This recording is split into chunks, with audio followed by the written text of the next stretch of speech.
dal leen ak jàmm ki seen xibaaru mbatit dañu koy dooree ak concert bu mag bi nga xam ne Baaba Maal dina ko amal fii ci Grand Théâtre bu Ndakaaru ngir màggal ñeent fukki atu carrière musicale bu mu amal fii ci réew Sénégal ak ci bitim réew loolu mel nag nekkoon concert boo xam ne bu am solo la ci wàllu musique waaye ci wàllu gaaral lépp jëm ci wàllu mbatitu réew mi niki noonu it amoon na ki teewaayu ay kàngam ci wàllu musique jógee ci Afrique ku ci mel ni Sekouba Bambino bu Guinée waaye it fii ci réew Sénégal yi ku ci mel ni Youssou Ndour teewoon na ci ñu dégtal leen sax pello bi nga xam ne na am diggante Youssou Ndour ak Baaba Maal ci concert boobu lee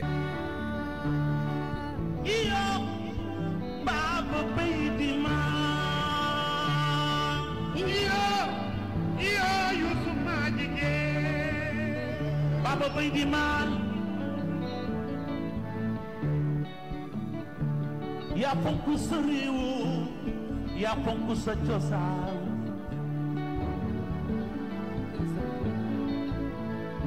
artiste planétaire foo ma sa dem turu Sénégal li jiital way na yee laa way nga wongo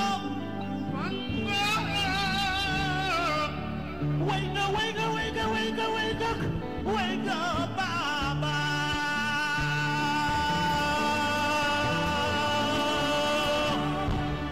Baba bay di maal am nga ndam lu rëy Baba yaay ki wasaare cosaanal bu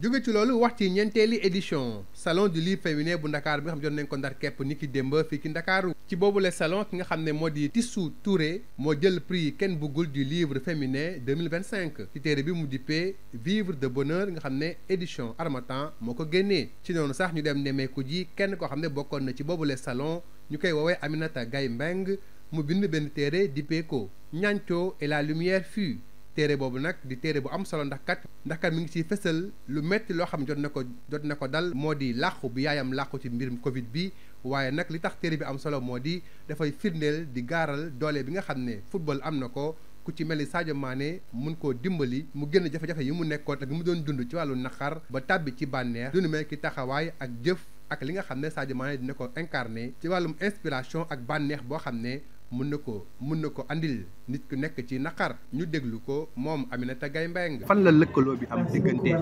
Sadio Mané footballeur ak ngay fàttaliku dëj ak li nga dund sa yaay génne àdduna lu leen boole. la moo leen boole mooy déjà sama yaay dafa mësul bëgg équipe nationale voilà da doon suivre seen match et tout moo tax ba mu jëlee trophée bi le fait que nekku fi rek pour dund ak ñun affaire boobu dafa ma touché woon donc j'ai pleuré pour ça dama jooy léegi nag après nag man ma promettre comme à l'intérieur de moi dama ko promettre que ni inch'Allah ki tax déjà ku réaliser miracle bi muy Sadio Mané dinaa fexe ba rendre ko ci hommage mais par la même occasion yow tamit sa tur nga xam ne dootul fay dinañ ko mën a dégg fépp daal donc moo tax ma jéem a boole j'ai essayé ba trouver benn pont entre ñoom ñaar. alors nga wax ni tuuti justement ci ban Sadio yow moo la intéressé ci biir téere bi lan moo tax nga tànn Sadio ndax lu mu football la wala la nga loo gis ci moom ba mu jaral la nga bind ci moom. waaw Sadio nag moom sunu sag la Sénégal Afrique bi yëpp je dirais donc moom lu muy incarné en dehors du football mooy nit bu mu nekk nit ku oyof nit ki nga xam ne fàttewul fu mu jógee te sama yaay ñun loolu la ñu yaree nekk ay nit yu simple yi nga xam ne waruñu fàtte fu ñu jógee donc Sadio dama gis ni loolu la doon incarné valeur yooyu donc valeur yooyu ma naw si moom nag moom ma gën a poussé nag man ma choisir ko parmi d'autres parce que joueurs yi bëri nañu certes mais moom il est unique daal vraiment te fépp ñëpp ko apprécié moom mooy sunu ñaanco national guerrier la fàttewul fu mu jógee bañkat la ba pare lu mu am lépp taxu ko resté humble daal donc loolu nag moo gën a tax nag ma choisir ko. kon mu mel ni kon nit ñi war nañu gis ne lu jël footballeur bu mu nekk dugal ay but pour ñuy gagné am na leneen loo xam ne aussi da koy dund di ko dugal aussi si biir dundu jàmbur yi. waaw loolu la. non comprendre ma bu baax question bi. ma ne mu mel ni Sadio Mané bi ñu xam. mooy dugal ay but. waaw di footballeur. di neex nit ñi. waaw am na aussi neneen noo xam ne da koy participer ci biir dundu nit ñi. effectivement comme sama cas rek. comme sama cas parce que wax dëgg yàlla bi ma nekkee noonu si noir bi ma nekk au plus bas xam nga mënu moo relevé wu. moom moo indi lumière boobu. waaw day wane ni moom impact bu mu positif bu muy am si ñun sénégalais vraiment fierté la te leçon la Sadio motivation la suñu lépp la suñu référence la. donc voilà loolu dafa war a xam ni référence la du football bi rek dañuy fàttali sa footballeur la léegi parce que wax dëgg yàlla fekkee football la rek football dina jeex mais moom personne pour man du mës a jeex légende la. ndax footballeur la bàyyi defal yàlla la day dimbali ay nit aussi. day dimbali ay nit voilà. léegi nag ñu wax ci douleur boobu nga dund ñàkk ku la jege rawatina muy sa yaay. ndax bi nga bindee ba noppi defal na la.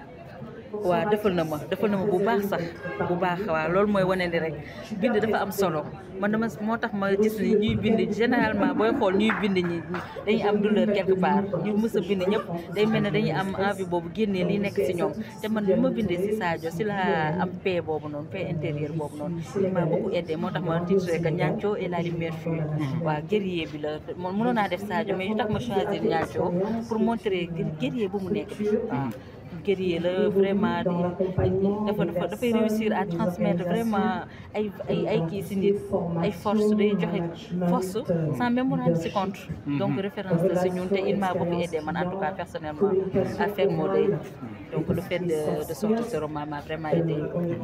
jërëjëf merci beaucoup. merci. fii la ñu ndar keppee seen xibaaru mbatit jërë ngeen jëf ci déglu bi. Bonjour et bienvenue dans votre journal de la culture.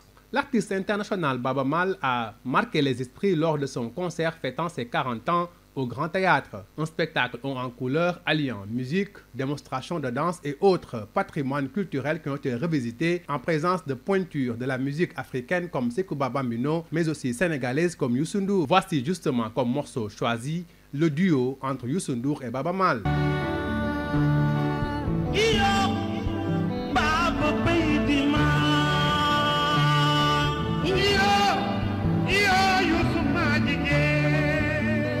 Baba bay di maal yaa fonk sa réew yaa fonk sa cosaan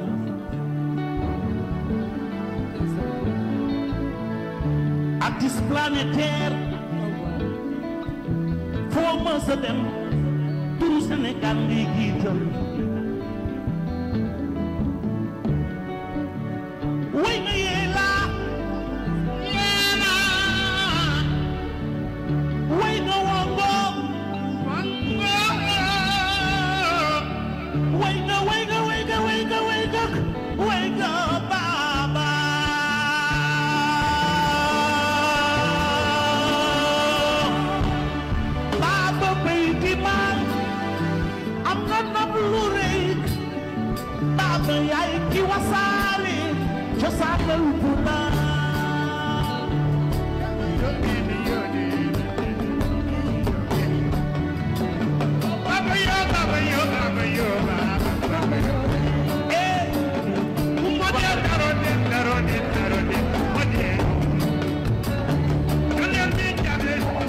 Et puis les rideaux sont tombés sur la 4e édition du Salon du livre féminin de Dakar. L'écrivaine sénégalaise Tissou Touré a remporté le prix Ken Bougoul du livre féminin 2025 pour son roman Vivre de son bonheur à l'occasion de cette 4e édition. Nous partons justement à la rencontre de Aminata Gaye Mbengue, auteure du livre Niancho et la lumière fut, un ouvrage qui retrace la perte et le deuil que l'auteur a vécu durant le décès de sa maman, emporté par la Covid, mais et surtout l'énergie et la force réparatrice qu'a joué le joueur Sadio Mané durant cette sortie de l'obscurité vers la lumière, d'où le titre Niancho et la lumière fut. L'auteur nous explique qu'à travers la figure de Sadio Mané, elle a pu se reprendre et vivre dignement son deuil. Il fallait placer des mots sur ce que je ressentais.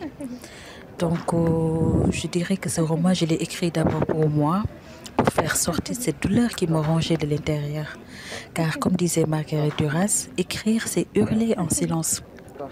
Je sentais le besoin de mettre ces mots sur du papier blanc. Parce que comme je l'ai dit dans le roman, les humains ne comprennent pas toujours la langue du chagrin. Donc j'ai eu recours à la plume. Ensuite, je l'ai écrit pour maman, pour elle, celle qui m'a portée, pour continuer de l'entendre à travers mes mots, à travers les souvenirs qu'on a partagés ensemble. Et je l'ai écrit pour Sadio Mané, notre légende qui a créé cette étincelle, qui a mis de la lumière dans l'obscurité. Donc quand maman est décédée, je me sentais perdue, je broyais du noir, jusqu'au jour où Sadio nous a ramené le trophée et ce fut le déclic pour moi. Donc je me suis inspirée de l'histoire de Sadio et c'est ce qui m'a permis d'écrire ce roman. Donc je dirais que ce roman, c'est un dialogue entre deux sources d'inspiration, entre ma maman et Sadio.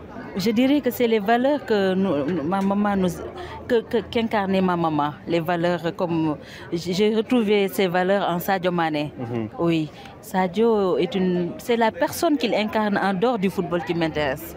Voilà, les valeurs, ses vertus, les vertus de Sadio Mané, ses valeurs. Je pense que c'est ce qui m'a poussé à créer ce pont entre maman et Sadio. L'homme, l'humain, le philanthrope. Voilà. Et je pense que ce n'est pas uniquement le côté footballistique, c'est plutôt ce qu'il dégage en dehors du foot qui fait sa particularité. À savoir la générosité, l'humilité, les valeurs riches qu'il possède.